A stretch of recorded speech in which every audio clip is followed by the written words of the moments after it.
Hello friends, welcome back to my YouTube channel mission study. जैसा कि friends हम MA Sanskrit की क्लासेस चला रहे हैं। आज इसका पार्ट 2 है।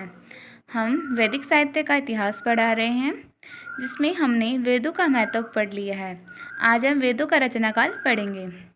चलिए शुरू करते हैं। वेद का रचनाकाल अथवा काल निर्धारण। वेदों के गौरव तथा महत्व के विषय में वैदिक विद्वानों ने एक वाक्यता होने पर उनके आविर्भाव काल के विषय को लेकर उनमें गहरा मतभेद है। भारतीय सभ्यता के प्राचीन रूप जानने के लिए वैदिक ग्रंथों की उपयोगिता नितांत माननीय है। भारतीय दृष्टि में श्रद्धा रखने वाले विद्वानों के सामने तो वेदों के काल निर्णय का प्रश्न ही नहीं उठता, क्योंकि जैसा हम पहले दिखला चुके हैं, उनकी दृष्टि में वेद अनादि हैं, नित्य हैं, काल से अनविच्छिन्न हैं। वेद क्या होते हैं? वेद अनादि हैं और नित्य हैं। वैदिक ऋषि जन मंत्रों के दृष्टा माने गए हैं, न कि सृष्टा मात्र। रचयिता नहीं, परंतु ऐतिहासिक पद्धति से वेदों की छानबीन करने वाला पाश्चात्य वेदज्ञ तथा उनके अनुयायी भारतीय विद्वानों की सम्मति में वेदों का आविर्भाव का प्रश्न एक हल करने योग्य वस्तु है। वेदों के रचनाकाल के संबंध में पहला मत आता है डॉक्टर मैक्समूलर का। डॉक्टर मैक्समूलर का मत है, सबसे पहले प्रोफेसर मैक्समूलर ने प्राचीन संस्कृत साहित्य ग्रंथ में वेदों के काल निर्णय का प्रथम श्लाघनीय प्रयास किया।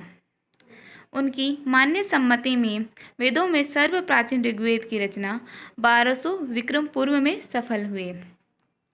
बुद्ध धर्म का उदय समस्त वैदिक वाङ्मय के अस्तित्व को अंगीकार करता है। अतः इसी बुद्ध धर्म के उदय की आधारशिला पर वैदिक काल के आरंभ का निर्णय सर्वतोभावेन सर्वलंबित है। डॉक्टर मैक्समूलर ने समग्र वैदिक युग को 4 भागों में बांटा है।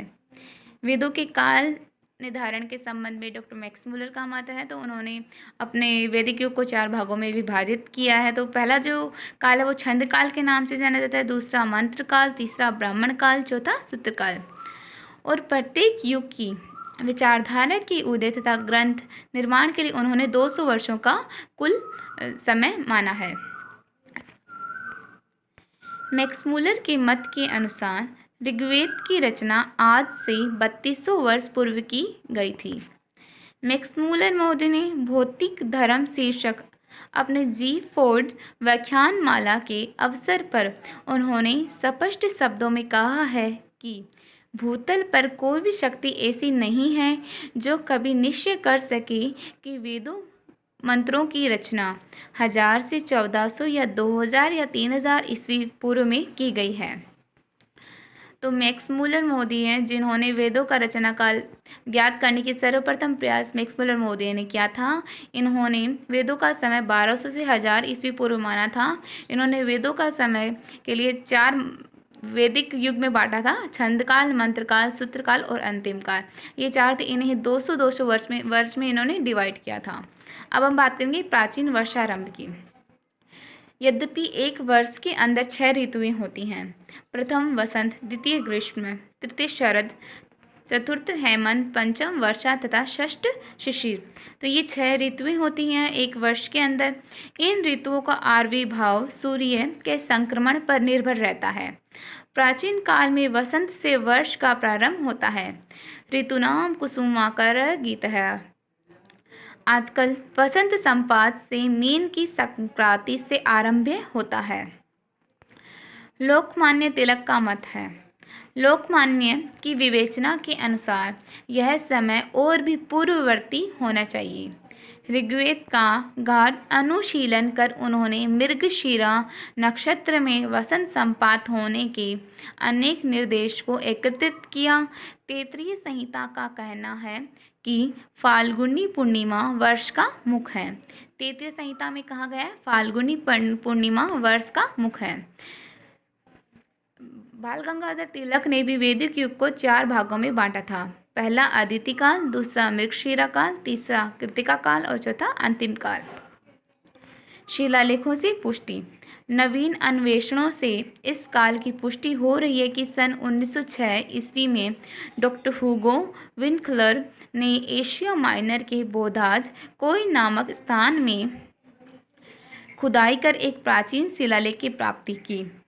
यह वेदों का काल निर्धारण में एक नितांत महत्वपूर्ण प्रमाण माना जाता है। इस शिलालेख का समय 1420 विक्रम पूर्व है। इसका अर्थ यह है कि इस समय से बहुत पहले आर्यों ने आर्यावर्त में अपने वैदिक धर्म तथा वैदिक देवताओं की कल्पना पूर्ण कर रखी है। इस प्रकार पाश्चात्य विद्वानों वेदों का प्राचीनतम काल विक्रम पूर्व 2000 से 2400 ईस्वी पूर्व तक मानने लगे हैं। भूगर्भ संबंधी वैदिक तथ्य। ऋग्वेद में भूगोल तथा भूगर्भ संबंधी अनेक इसमें घटनाओं का वर्णन है जिसके आधार पर ऋग्वेद के समय का निरूपण किया जा सकता है। तत्कालीन नदी सिंधु नदी के किनारे आर्यों के यज्ञ विधान विशेष रूप से होते थे। इस नदी के विषय में ऋग्वेद का कथन है। नदियों में पवित्र सरस्वती नदी को घग्गर नदी के नाम से भी जाना जाता है, जो अब लुप्त हो गई है। वर्तमान में सरस्वती नदी लुप्त हो गई है, जो हनुमानगढ़ साइड मानी जाती है सरस्वती नदी, तो वो अब लुप्त हो चुकी है। तो इस नदी के विषय में ऋग्वेद का कथन है कि नदियों में पवित्र सरस्वती नदी ऊंचे गिरी रिंगों से निकलकर समुद्र में गिरती है। एकाचेतत सरस्वती नदी नाम सुष्यति गिरिभ्य व समुदात। ऋग्वेद में सरस्वती नदी के लिए कहा गया एकाचेतत सरस्वती नदी नाम सुष्यति गिरिभ्य व समुदात, यानी नदियों में पवित्र सरस्वती नदी ऊंचे गिरी रिंगों से निकलकर समुद्र में गिरती है। एक दूसरे मंत्र में सरस्वती और शुतुद्री नदियों के गरजते हुए समुद्र में गिरने का उल्लेख मिलता है। निर्दिष्ट भूगर्भ संबंधी घटनाओं के आधार पर ऋग्वेद की रचना तथा तत्काल सभ्यता के आविर्भाव का समय कम से कम ईसा से 50,000 वर्ष पूर्व माना जाता है। पंडित दीनानाथ शास्त्री चुलेट ने अपने वेदकाल निर्णय नामक पुस्तक में, पंडित दीनानाथ शास्त्री थी, उनकी पुस्तक का नाम है वेदकाल निर्णय। इन्होंने वेदों का रचनाकाल इसी पुस्तक में बताया है, वेदकाल निर्णय में। ज्योतिष्ठम मीमांसा ग्रंथ के आधार पर वेदों का काल बहुत ही प्राचीन सिद्ध करने का उल्लंघनीय प्रयोग किया है। ऋग्वेद के निर्माण काल के विषय में ये ही प्रधान मत है। इतना तो अब निश्चित प्राय है कि वेदों का समय अब उतना अर्वाचीन नहीं है जितना पहले माना जाता है। पश्चिमी विद्वान भी वेदों का समय आज से 5000 वर्ष पूर्व मानने लगे हैं, जिनमें मैक्स मुलर महोदय, बाल गंगाधर तिलक, वियोकनी, जैकोबी, विंटरनिटज, इनके मत महत्वपूर्ण हैं। इसी के साथ आज का हमारा वीडियो कंप्लीट होता है। फ्रेंड्स, हमारे चैनल मिशन स्टडी को ज़्यादा से ज़्यादा शेयर कीजिए, लाइक कीजिए, सब्सक्राइब कीजिए। Thank you for watching.